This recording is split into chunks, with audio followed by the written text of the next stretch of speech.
Hello everybody, today we're presenting about Lviv handmade chocolate from Ukraine to Canada. Me and my teammates Maria, Nipuni, Cesar and Amar will be doing the presentation for you. So Lviv handmade chocolate.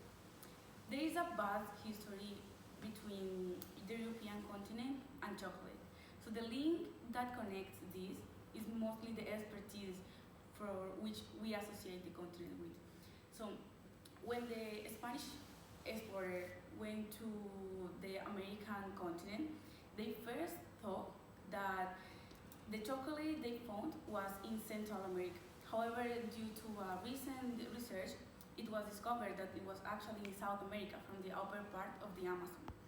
They found that people that lived there were making different drinks from the cocoa beans, from cold and hot drinks. So they took this and basically imported it to the continent, and it had a rapid spread. So for the company, it was started by a couple. They saw the need for a place like this one in Ukraine especially. And so they started the company.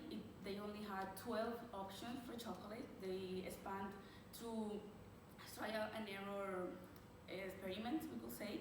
And nowadays, thanks to the rapid growth that the company had, they have around 50 or more different options that you can choose from.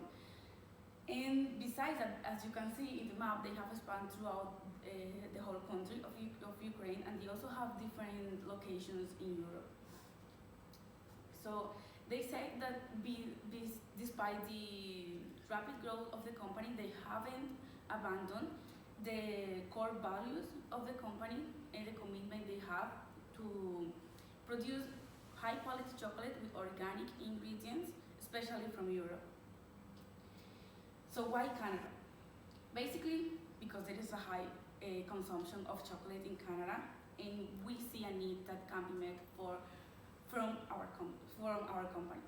So we are unique.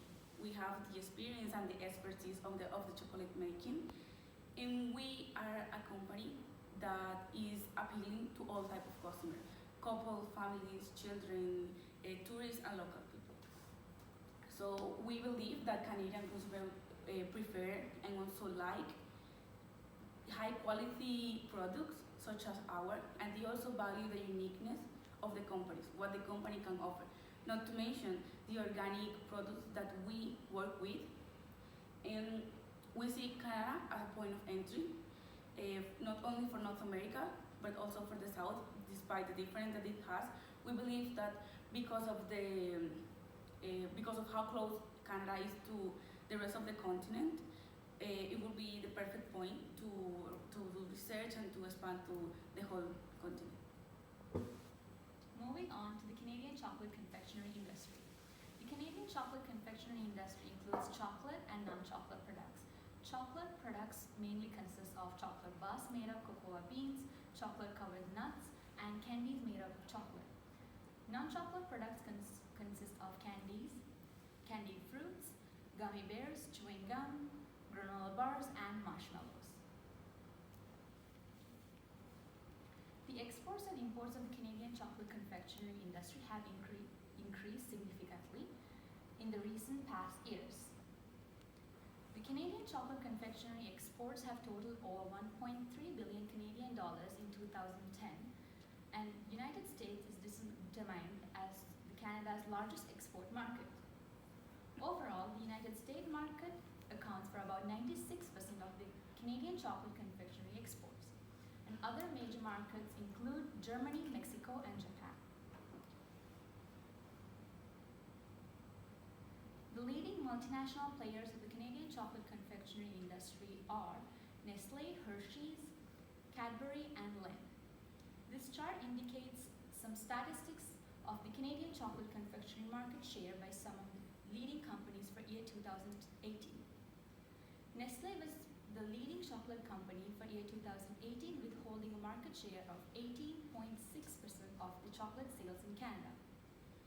Hershey's and Mondelez are in second and third places, each holding a market share of 16.7% and 14.8%. Even though though more than half of the total value of Canadian chocolate confectionery sales are driven by these multinational players, they have a limited space to specifically cater to the consumer needs. They often continue to manufacture the standards products that have been successful in the past. In 2019, Nestle, Hershey's, and Cadbury lost their sales as consumer interest was started to grow more towards premium chocolates. Lin and Ferrero Rocher benefit from this change of demand as two of these companies mainly focus on premium chocolates. This is a major shift in demand that occurred in year 2019 as overall sales continue to grow in the chocolate confectionery market, but the mainstream chocolate manufacturers experience a loss in their sales. Alright, how we are importing. A franchising strategy using Lviv's pre-existing framework is our main goal. So essentially, they already have a few franchising companies in Ukraine, and we want to adopt the same method that they already have, and they apply it to the North American market, and of course start with the city of Toronto. Furthermore, our focus points are going to go with 4 factors that we find are very important, that's looking more than just the chocolate experience or a cafe experience. So we want to go with chocolate making sessions with chocolatiers, as I'll explain more. An elegant yet simple cafe design featuring Ukrainian aesthetics. Freshly made Lviv chocolates showcased in front of the cashier. And lastly, a cafe design will ultimately draw customers in to make Lviv a part of their lives. So kind of like how Starbucks has their own gig, how people kind of want to go there just to chill, to study, and I'll go into that. So chocolate making sessions with chocolatiers, as you can see in these photos above, the one on the left is an actual example of like a chocolate making session. So it allows families to come in and kind of go in together making their own chocolate, like maybe they can make a figurine of a person or do whatever they kind of want and just have fun with the entire product and the idea. So an elegant yet simple cafe design. We don't want to be over cluttered and have too much furniture or have like too much wasted open space. So we kind of just want to have like couches and stuff like that you can see in the photos, so that people can sit down, kind of maybe have someone in front of them, maybe they can study with them, have a chat with them, while still having space to eat the product. And even in this photo on the left, you can see a person playing a guitar. Like something just as small as that will make people want to, like, would draw people in that fact. So Swiss fudge in Niagara Falls versus Lviv chocolate. So as you can see on the left, it's a out of focus photo, but essentially the chocolate session there only allows you to watch the fudge being made, and it doesn't give you that interactive experience that we kind of want to apply so that people can have more fun with it. And on the right, it's just a photo of people kind of like having a good time with chocolate, of course. Freshly made chocolate out for showcase. So another thing that we find very common in Europe is that companies usually just put their product out there so that you can see everything just like for show. Like, so essentially what we want to do is have all of the diverse products out there. And as you can see, there's ample amount of selections for anyone who wants to go on that. Starbucks cafe design versus Lviv cafe design. So in the photo on the left, you can see that Starbucks is very basic. It's just table to table kind of service. And we want to make it more of like a lounge experience, a cafe lounge, so that people can sit down, like just kind of make it a part of their everyday life. Oh. So I'm going to be talking about 5 determinants of market potential. Prior to conducting any business activity, it is crucial to analyze the market prior to exporting or importing products. Fluctuations in the industries do indeed play an important role in regards to the sale of goods. When we do marketing, apart from focusing on the value of what we are going to be bringing to our consumers, as entrepreneurs, we must be And the first determinant will be the market size. As Nipuni has already mentioned, we do have competitors in the Canadian market, and the biggest one are Nestle, Hershey, and Mondelez. So if you look into those graphs, here are the numbers displayed for the previous 5 years, since 2015 to 2019, for the export and import of chocolate into Canada. If you look at the graph displaying the imports, the numbers are pretty high and growing on a regular basis, showing that it's going to be a profitable business for us to do here. The next part will be market growth. The chocolate market has a positive annual growth, and it tends to grow at 3.34% annually. It was calculated between 2013 and 2018, so within 5 years it was growing 5% annually. The chocolate industry has been steadily generating high returns on investments. In 2018, sales reached 3,219 millions of Canadian dollars, with the increase of 3.12 since 2016% and 3.75 since 2017 to 2018%. The next determinant will be competition. For a long time, Nestle has been our #1 competitor in Canada, holding 18.6% of the total market share of all chocolate sales. Hershey's followed respectively with 16.7% of the market share, and then it was Mondelez holding the 3rd place with 14.8% as of July in 2018. Taking the above-mentioned statistics into account, we would definitely say that Lviv handmade chocolate can become a differentiable competitor among the above-mentioned ones, based on the extensive product choice and the exceptionally good quality offered by us. The next determinant will be profitability. The increase in per capita disposable income motivates people to switch to a higher quality chocolate product, the raising opportunity for the whole industry to keep growing and growing. The consumption rate per capita is 3.1 kilograms. That was determined in 2020, which is going to generate a revenue of $50.5 US per person, growing at 3.8% annually. You can just take a look at the graph and see constant growth since 2010, and it is predicted to grow up to 2023, making it a profitable business. And the last determinant would be consumer and product type. Chocolate products such as chocolate bars, candy, back chocolate, or boxed chocolates are often consumed by Canadians. 1/2 of the population is chocolate at least 5 times a month.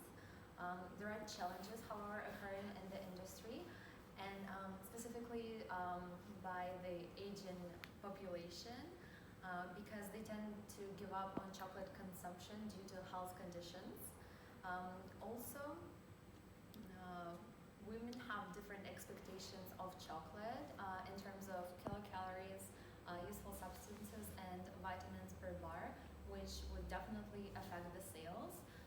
However, the sales are still constantly growing because of the big immigrant inflow into Canada, which represents a younger generation, Generation Y, X, and Z, which constitutes a solid market with a big potential, pushing for product sales of chocolate.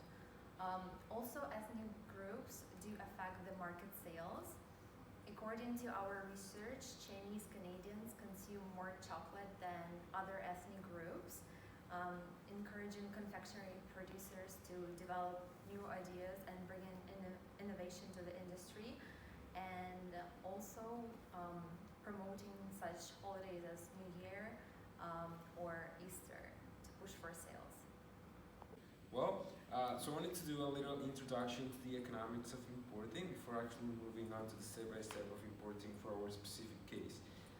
So is importing really bad? We all know that by increasing exports, a country shows good economic standing and the government looks good. However, international trade nature means that there is got to be a buyer and a seller. So at some extent, an exporter will be also ethically obligated to buy. Also, importing is really important as it allows specialization, allows a competitive advantage to be set at a decreased opportunity cost. And then if a country focuses on its areas of expertise, there will be greater GDP growth as per their strengths. So how do we import? Luckily enough, in Canada, TFO and FIT have created a guide, a step-by-step importing guide, as well as there's another one with similar content by the CBSA. For the one with the one that is made by the CBSA focuses more on the regulatory and compliance side of it. So we are doing a franchise in Canada, so step by step wouldn't work if we follow a merit import step by step for goods. So we have kind of made it customized for us. So first of all, we really believe that an initial assessment of potential is needed. So pretty much this is what this report and this presentation is about. We analyze Porter's 5 forces to see if pretty much the idea is worth trying. Moving on, we have getting started and actually building a business plan. So through a business plan, it helps us stay focused on what we want to do and set targets that are attainable. Also, in this step is where everything starts materializing. So for example, we would like to acquire a business number that will later be used as an important number. Also, after that, selecting and contacting the foreign supplier, in this case the franchisor, and revising the business plan. So in our specific case, we have actually already selected who we're working with, but in some other cases, many importers might have different potential suppliers. And of course, it is important to revise the business plan with them just to see that it is compliant to the requirements and it includes everything.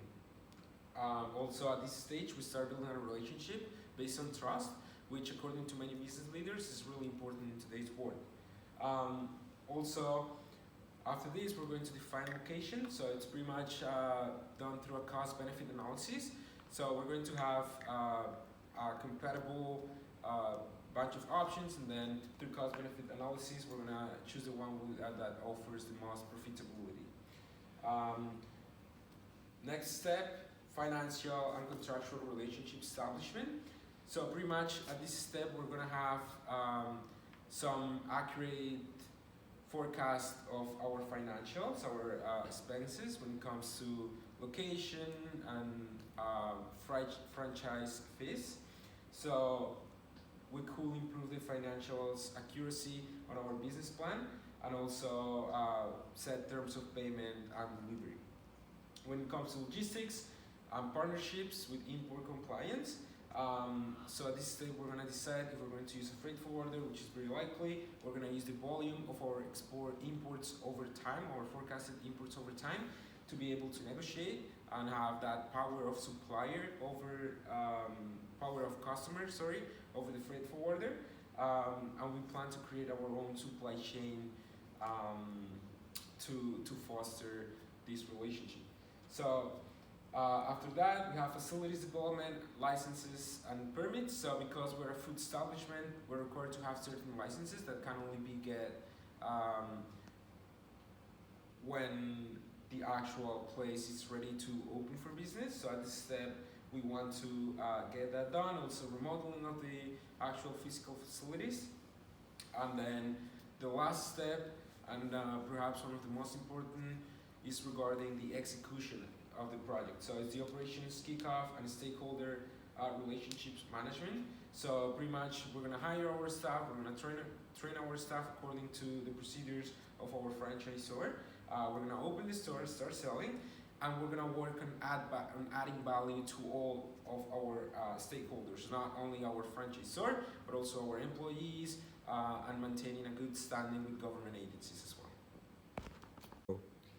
So to summarize everything that has been already said, We see a great opportunity that we can exploit, and more than that, we believe that we can go beyond expectations of Canadian consumers. Our competitive advantage and our uniqueness will allow us to position ourselves on like one of the top selling chocolate companies in the city of Toronto. For starters, we see a future expansion throughout the continent, as mentioned before, and we believe this is a mutual benefit not only for our company but also for the Canadian market, and especially for Canadian consumers to have such opportunity to access to a company like this and to live the experience that we will provide. We believe that if we follow the step and the roadmaps that we presented previously, we will be able to execute our plan. We will be one of the top companies, and we believe that the Lviv company could be the home for many chocolate lovers